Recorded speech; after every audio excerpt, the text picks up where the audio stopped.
দোস্ত কি রে বুদা কি হেস তোর দোস্ত ধর বুদাই মার্কা লোক দোস্ত দোস্ত ক বাদ দে তুই কোনে তুই তাই ক কোন জায়গা বসে তুই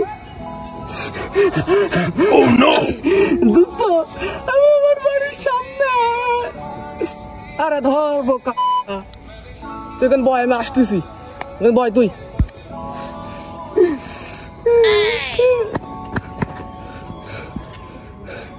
কিরে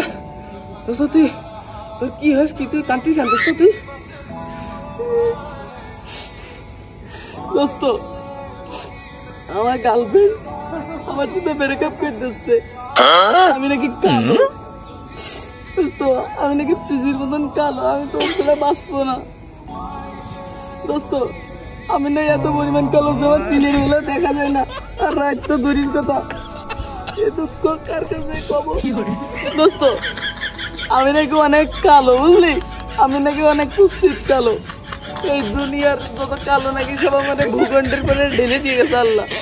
আমার বিয়ে করলে আমার ছেলে পিলে নাকি কালো হবে দোস্ত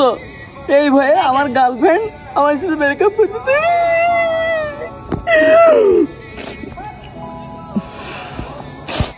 তা তোর খারাপ করেছি তো তোর দিনে মানেও তোর ক্লাস মারে খুঁজে পাওয়া যায় না তোর খারাপ কিছু করেছে তুই যে কালো কালো তোর গার্লফ্রেন্ড তোর সাথে থাকবে